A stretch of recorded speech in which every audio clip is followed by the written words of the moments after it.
লোটে মাছটাকে ভালো করে ধুয়ে তারপর একটা বাটিতে ময়দা, বেসন, হলুদ আর নুন দিয়ে এইভাবে করে কোটিং করে রেখেছি। এটাকে আমি আস্তে আস্তে রান্না করব। সবাই তো ঝুড়ো খায়, অনেক কিছুই খায়, আমি আজকে এটা আস্তে আস্তে রান্না করব। এদিকে তেল বসিয়েছি কড়াইতে।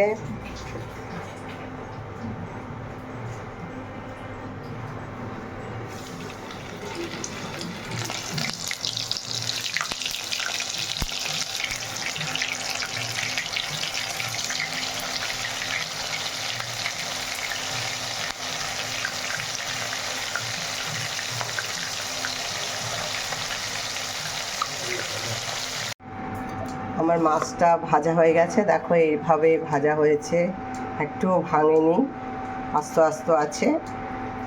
আর এখানে আলু ভেজে রেখেছি, কেন রসুন, পেঁয়াজ আর কাঁচা লঙ্কা পেস্ট করে রেখেছি। আর এখানে পেঁয়াজ আর টমেটো রেখেছি কেটে। এদিকে তেল আমার গরম হয়ে গেছে, তেজপাতা দিয়ে দিলাম,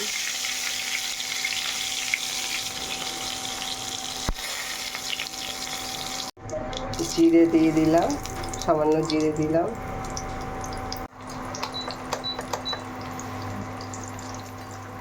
পেঁয়াজ দিয়ে দিলাম,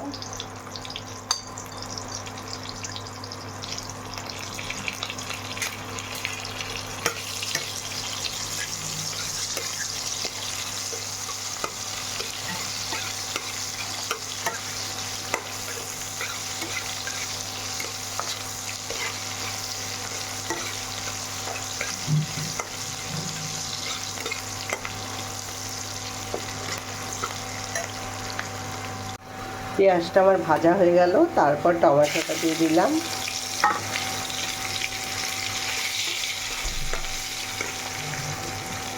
আর পেঁয়াজ, রসুন আর কাঁচা লঙ্কা বাটাটা দিয়ে দিলাম। পেঁয়াজ রসুনটা যখন একটু ভাজা ভাজা হয়ে আসবে, মোটামুটি গন্ধটা ছেড়ে যাবে, পেঁয়াজের পেস্ট ভাজা হয়ে গেছে। এবার হলুদ দিয়ে দিলাম 1 চামচ,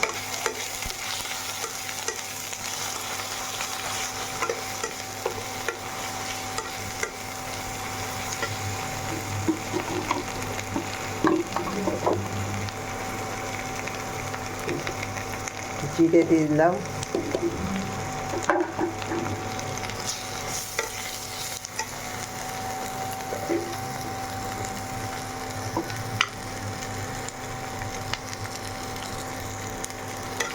ধনের গুঁড়ো দিয়ে দিলাম, দিয়ে এবার একটু সামান্য জল দিয়ে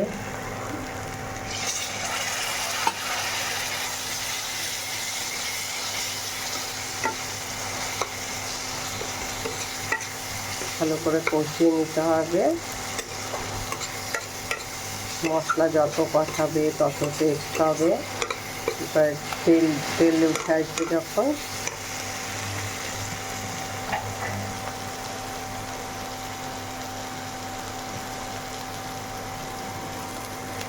আন্দাজ মতন লবণ দিয়ে দিলাম। নুনটা কম দিতে হবে, যেহেতু একটু লোটে মাছে, সমুদ্রের মাছের লোটে আমাদের একটু নুনের ভাগটা বেশি থাকে। আর আমি একটু নুন মাখিয়েও নিয়েছিলাম, তা আন্দাজ মতো নুনটা দিতে হবে। মশলাটা ভাজা ভাজা হয়ে গেছে, আর আলুটা দিয়ে দিলাম।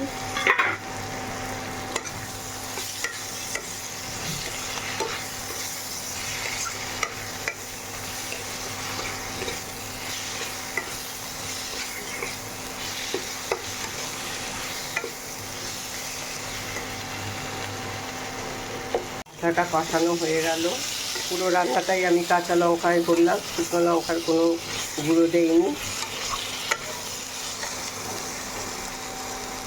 এবার জল দিয়ে দিলাম সামান্য,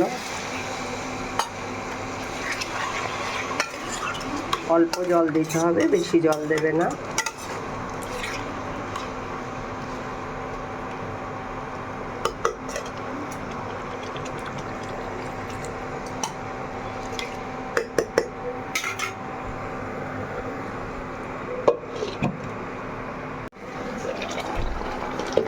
ঝোলটা ফুটে এসছে,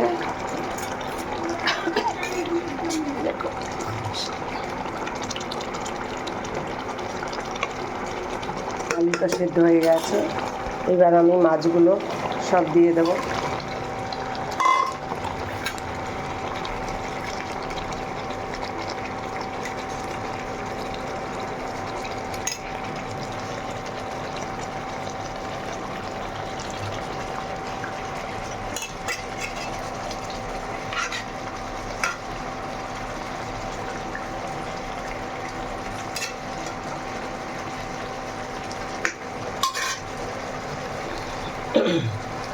গরম মশলা দিয়ে দেবো নামাবার আগে। আলুটা ফুটে যাওয়ার পর দিয়েছি যাতে মাছগুলো না ভাঙে, মাছগুলো আস্তে আস্তে ফুটবে।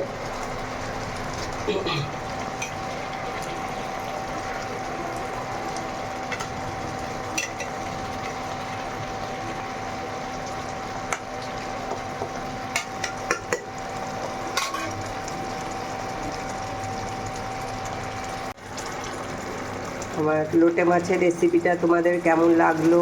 ভালো লাগলে লাইক করো, আরও ভালো লাগলে শেয়ার করো, আর কমেন্টে জানাবে অতি অবশ্য তোমাদের কেমন লাগলো। আর এইভাবে করে খেয়ে দেখবে, ভীষণ ভালো লাগবে, খুব টেস্টি লাগবে।